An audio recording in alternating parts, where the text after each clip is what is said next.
안녕하세요. 한예은 서재입니다. 이렇게 처음으로 인사를 드리게 됐습니다. 반갑습니다.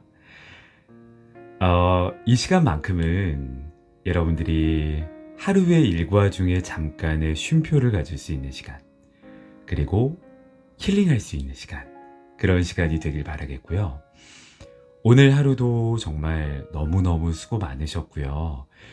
제가 조금이라도 좀 위로를 드릴 수 있는 그런 시간이 되기를 소망하겠습니다. 처음으로 읽어드릴 책은 데일 카네기 스피치론 중에 먼저 청중의 관심을 유도하라 들려드리겠습니다. 출발할게요.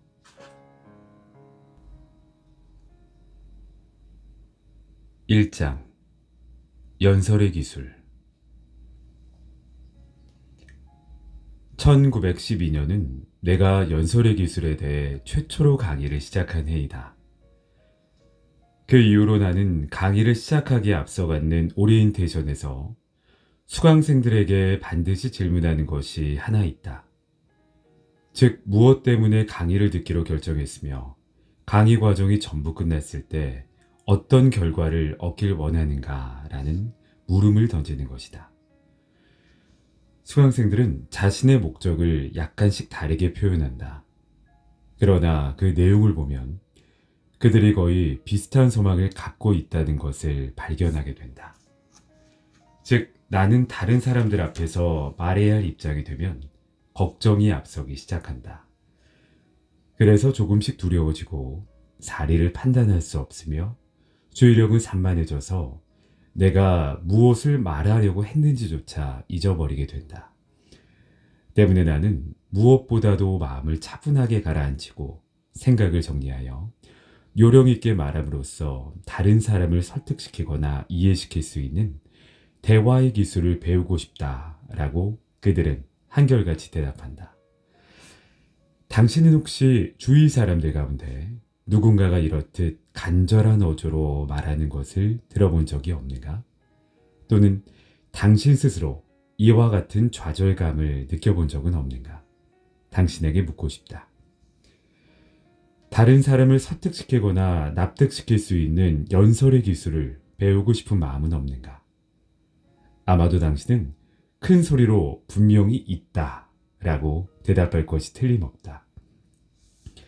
그런데 당신의 마음 한편에는 불안한 감정이 도사리고 있다. 때문에 당신의 작은 목소리로 내게 묻고 싶어 한다. 카네기 씨, 정말 내가 많은 사람 앞에서 큰 실수를 하지 않고 말을 잘할 수 있겠습니까? 당신이 다른 사람과 마주 앉아서 자신의 논리를 침착하게 펴나갈 수 있었다면 많은 청중들 앞에 서서 이야기하는 것도 반드시 잘 해낼 수 있다고 나는 확신한다.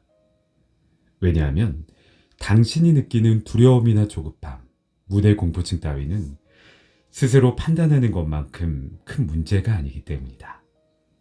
이런 부정적 심리 증세는 대중 앞에서 말하는 방법을 몇 번이고 반복해서 연습하면 생각보다 쉽게 극복할 수 있다. 더욱이 훈련을 많이 할수록 당신은 지금까지 맛볼 수 없었던 자신감이 마음속에서 점점 커지고 있다는 사실을 깨닫게 된다. 지금부터 나는 당신 스스로 세운 목표가 잘 이루어질 수 있도록 최선을 다해 도와주려고 한다. 그 방법으로는 내가 지금까지 훈련시키는 데 사용한 연설의 기술 가운데 가장 중요하다고 여겨지는 내용들을 가려 뽑았다. 그러므로 당신은 내가 가르치고 권하는 방법에 따라 열심히 노력해야 한다. 그러면 당신이 정한 목표를 최대한 빨리 이룩하기 위해 반드시 기억해야 할 주의사항을 몇 가지 살펴보자. 1장 다른 사람의 성공 사례를 보고 용기를 갖는다. 지금까지 내가 해온 강의 내용은 결코 특별한 것이 아니다. 나는 강의 시간의 대부분을 많은 청중 앞에서 말을 하는 것이 매우 쉬운 일이라고 강조해 왔다. 그런데 처음부터 이렇게 강의하지는 못했다. 강의를 처음 시작할 무렵 내 강의법은 대학에서 배운 내용 그대로 가르치는 것에 불과했다. 그러나 곧 내 강의법에 문제가 있다는 것을 발견하게 되었다.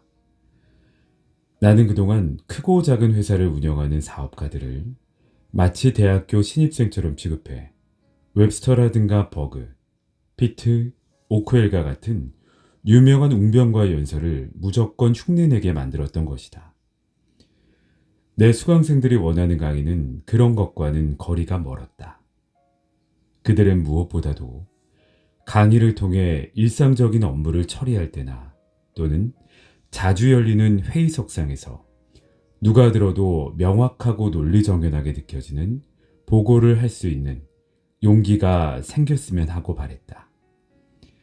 때문에 얼마 후 나는 사용해왔던 교과서를 물리치고 맨손으로 교단에 서게 되었다.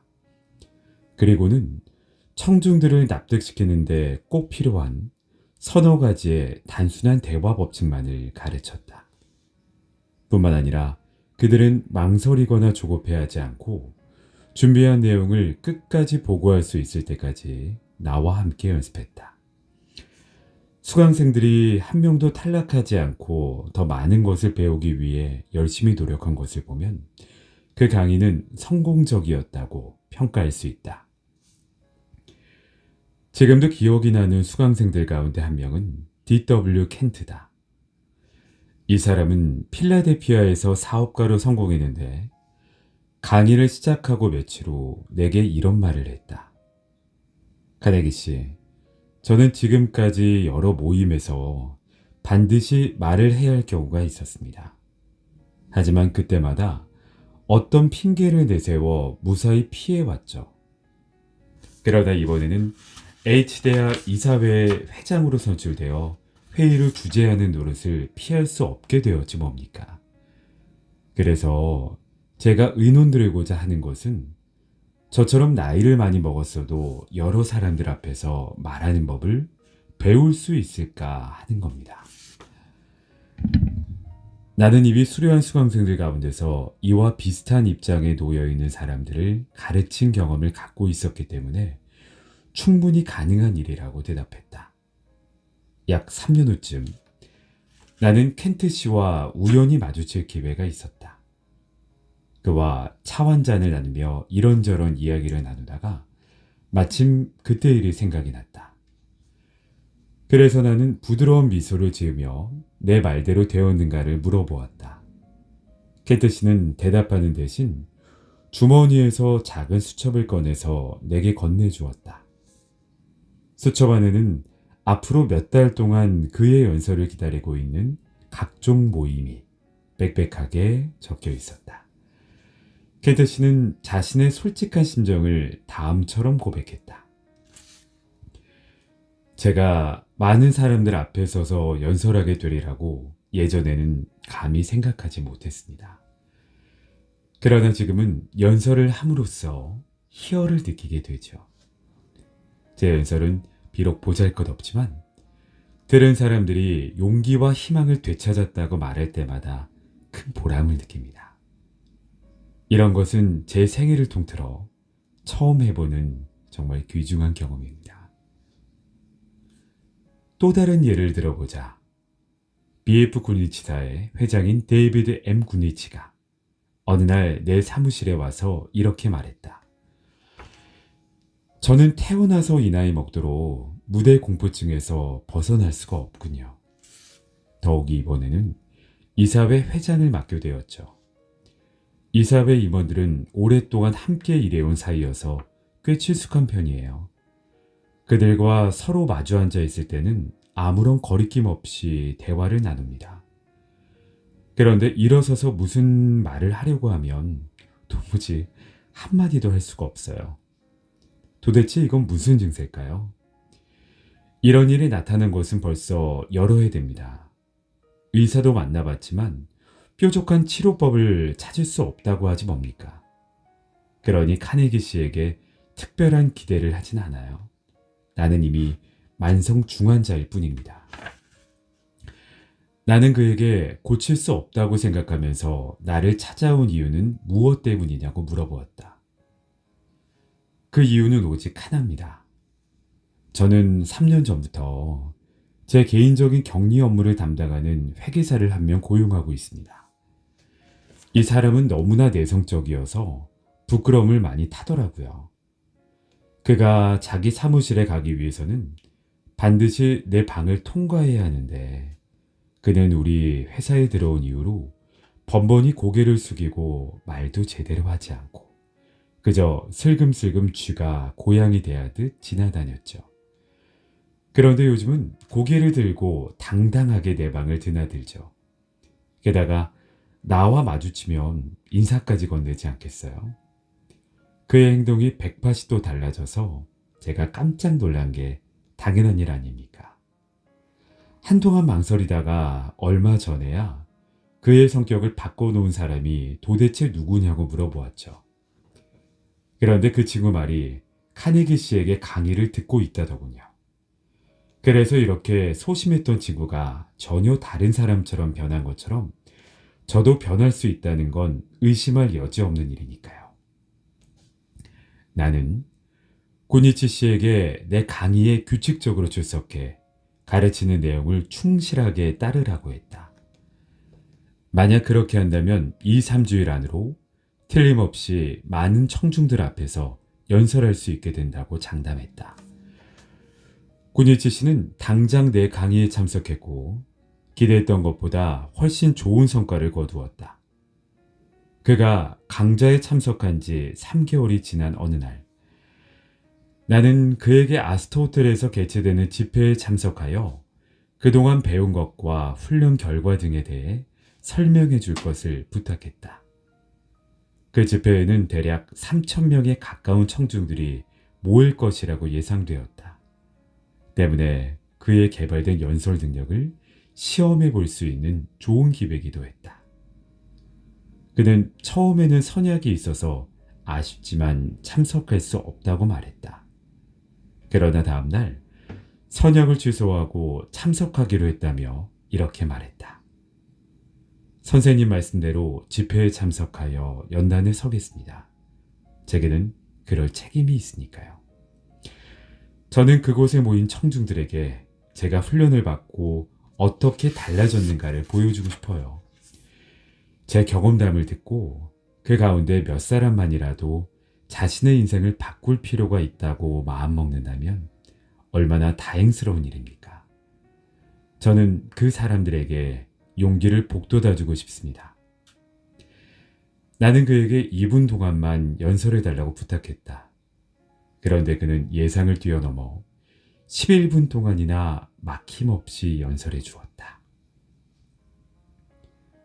한편 나의 훈련 방법을 통해 아주 다른 사람처럼 달라진 남녀들이 그의 사업이나 직업에 종사하면서 이전보다 사회적 지위가 올라간 예는 얼마든지 찾아볼 수 있다.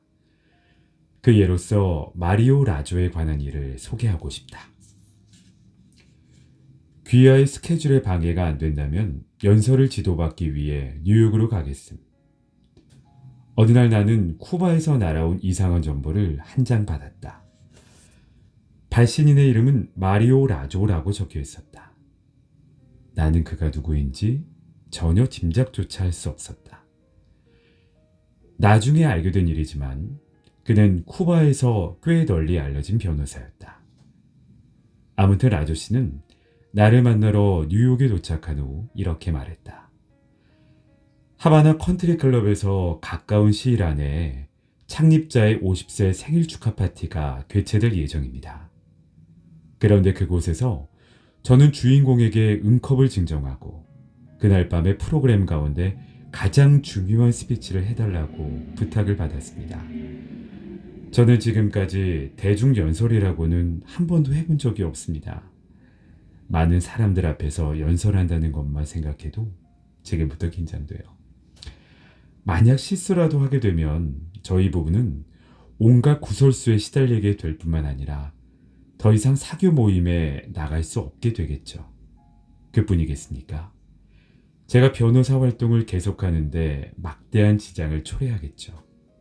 때문에 선생님의 도움을 받기 위해 이렇듯 먼 데서 찾아왔습니다. 안타깝게도 제가 이곳에 머물 수 있는 기간은 3주일 정도밖에 되지 않습니다. 3주일 동안 나는 최선을 다했다. 마리오 라조씨에게 이 강좌 저 강좌를 번갈아 가며 들을 것을 지시했고 하루에 3회 4회씩 실제로 연설하는 것과 똑같이 훈련시켰다. 정확하게 3주일 후 마리오 라조씨는 하바나 컨트리 클럽에 모인 많은 사람 앞에서 훌륭하게 연설을 마칠 수 있었다. 그날의 연설을 타임지에서 해외 뉴스란에 보도하면서 은처럼 우아한 대화의 기교를 갖춘 연설가라고 극찬하였다. 당신이 생각하기에도 이것은 기적이 아닌가. 확실히 이것은 두려움을 극복한 인간 승리의 기적이라고 할 수 있다. 2장 목표를 똑바로 쳐다본다. 자신감과 함께 효과적인 대화의 기교를 당신의 것으로 확실하게 만들었다고 가정해보자. 당신 스스로 이런 일들을 이루었을 때 나타나는 여러 가지 이익들을 한 번쯤 상상해보라. 사교적인 모임에서 당신이 차지할 위치, 여기에서 맺어지는 새로운 교분들, 시민으로서의 활발한 사회활동, 어떤 단체의 한 사람으로서 공헌하는 능력의 향상, 사업이나 직업상 발휘하는 영향력의 증대. 한마디로 표현해 그것은 당신을 더욱더 지도적인 위치에 서게 하는 주춧돌이 될 것이 확실하다. 내 강의를 들은 졸업생 가운데 한 사람인 헨리 블랙스턴은 위의 내용을 명확하게 요약했다고 할 수 있는 분으로서 아메리카 사보사의 사장으로 근무하고 있다. 어떤 사람이 다른 사람과 더욱 효과적으로 의사소통을 하고 상대방의 협조를 얻을 수 있는 능력을 갖고 있다고 하자. 그렇다면 그는 빠른 시간 안에 최고 지위에 오를 수 있는 조건 가운데 하나를 갖춘 셈이다. 세계적인 심리학자이며 하버드 대학교의 교수인 윌리엄 제임스의 말인데 그는 다음과 같은 유명한 글을 발표하며 이렇게 말했다. 이것은 당신의 인생에 큰 영향을 끼칠 만하다고 여겨진다. 그 내용은 용기라는 이름의 보물을 찾기 위한 방법이다. 대개 한 분야를 개척하는 궁극적인 힘이 되는 것은 목적을 향한 정열이다. 하나의 결과를 얻고자 하는 마음이 절실할수록 그 결과에 더욱 가깝게 접근할 수 있다. 당신이 착한 사람이 되고 싶다고 간절하게 원한다면 그렇게 될 수 있다. 학자가 되고 싶다는 목표를 세우고 열심히 노력하면 학자가 될 것이다. 그러나 이런 경우에 반드시 주의할 것이 있다. 그것은 무엇보다도 목적한 일 외에는 아무것도 바라지 않겠다는 인내심을 가져야 한다. 그리고 오직 진실한 마음으로 목적을 이루기 위해 끊임없이 노력해야 한다. 대중연설 또한 마찬가지다. 이와 같은 훈련의 영향은 금방 겉으로 드러나지 않는 경우도 있다. 애틀랜틱 시티의 외과 의사로서 전 미국 의학협회 회장을 역임한 데이비드 아르만 박사는 이 훈련이 정신적 육체적 건강에 미치는 도움을 짤막한 글로 적어 나에게 주었다. 그는 마치 환자를 진찰하고 그에 대한 소견서와 처방전을 적듯이 그 글을 썼다. 최선을 다하여 자신의 생각과 마음을 다른 사람에게 드러내 보일 수 있는 능력을 기를 것. 자신의 느낌과 사상을 한 사람과의 관계 속에서 또는 집단과 대중들 앞에서 분명하게 알릴 것.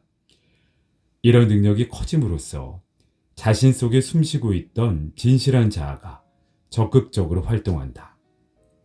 주위 사람들은 그의 새로운 모습을 보고 놀라운 인상과 함께 강한 충격을 받게 된다.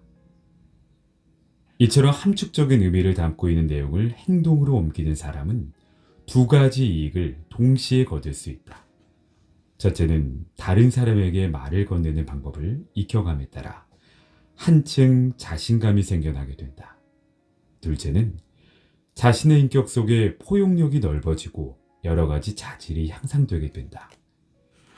이와 같은 발전은 그 사람이 정서적 측면에서 여유를 갖게 되는 것을 의미한다.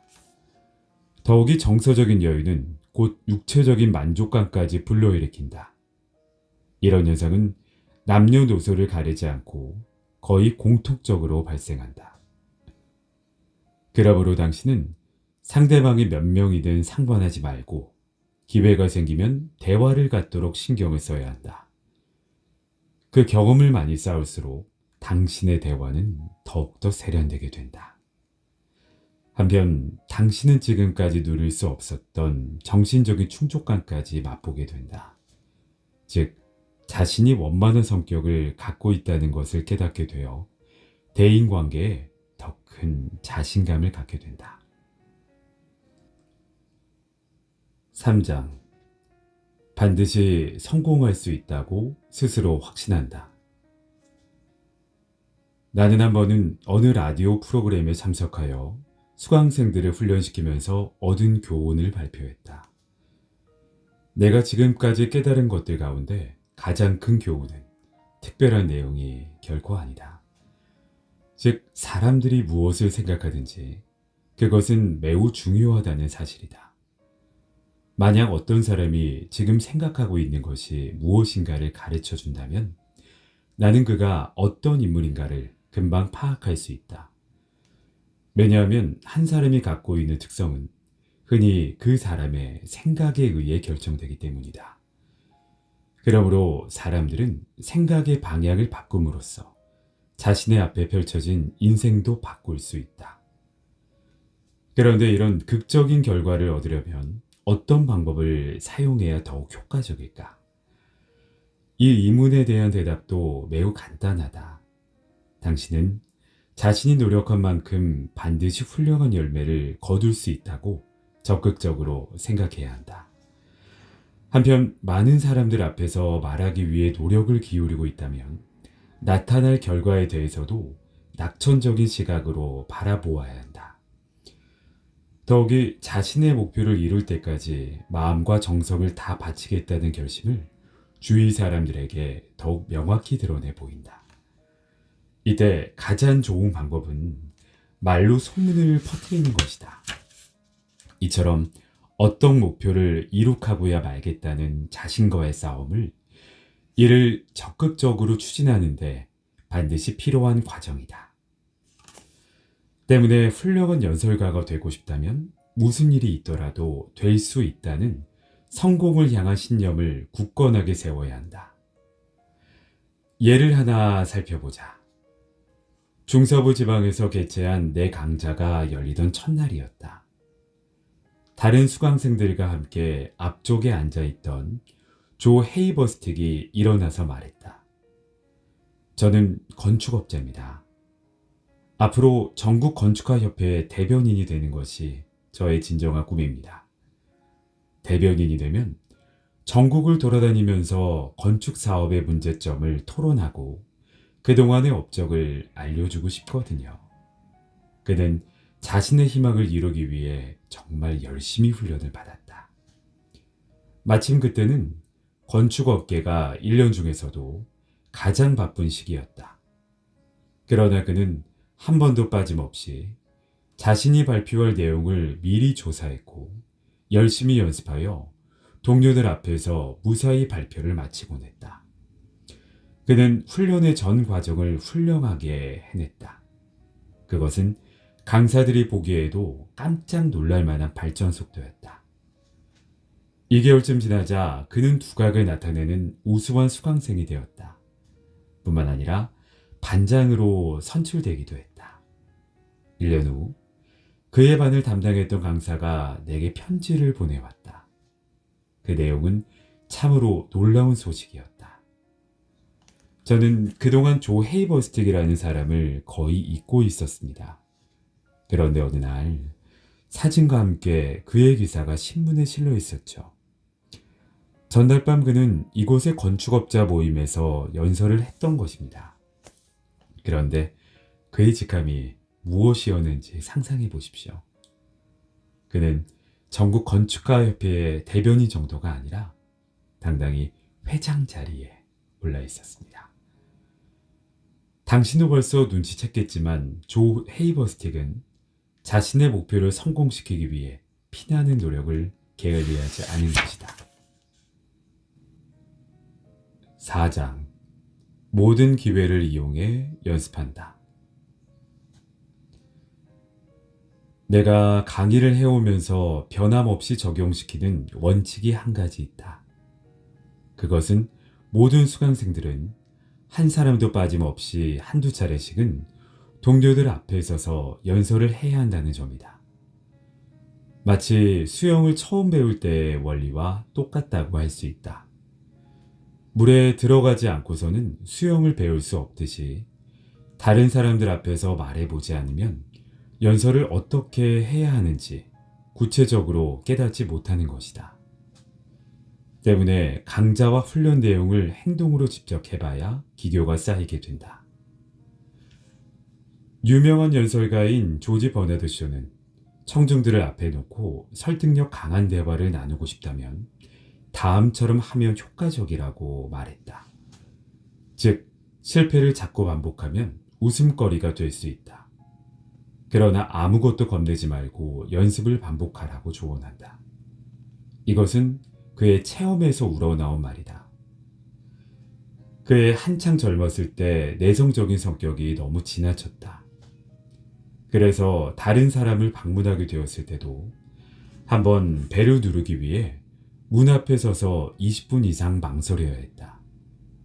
그러던 어느 날 그는 자신의 성격을 고치겠다고 마음먹었다. 그래서 즉시 회원을 모집하는 한 토론회에 가입했다. 그 후 그는 시내에서 열리는 공개 토론회에는 빠짐없이 참석하게 되었고 발언할 기회도 곧잘 만들어 나갔다. 이 방법은 그의 내성적 성격을 고치는데 가장 효과가 빠르고 확실했다.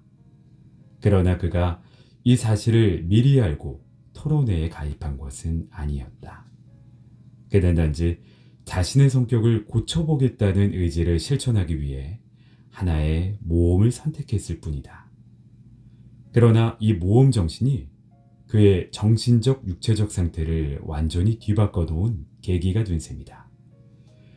그는 점차 사회주의 운동에 적극적으로 참여하게 되었고 연설할 기회는 자꾸 늘어났다. 그리고 마침내 조지 버나드 쇼는 금세기의 가장 뛰어난 연설로 자신을 개조하게 되었다. 이처럼 당신도 스스로 말할 기회를 만들어 가야 한다. 어떤 조직이나 집회에 참석하는 횟수를 늘리고 자신의 의견을 발표하려고 노력해야 한다. 어렵게 생각할 필요는 전혀 없다. 교회 주일학교에서 학생들을 가르치거나 보이스카우트의 지도교사가 되는 것도 하나의 좋은 방법이기 때문이다. 당신의 차별을 기다리고 있는 단체나 모임 등은 당신 주위에 무궁무진하다. 이제 용기를 갖고 그곳으로 걸어가는 일만 남았다는 것을 명심하자.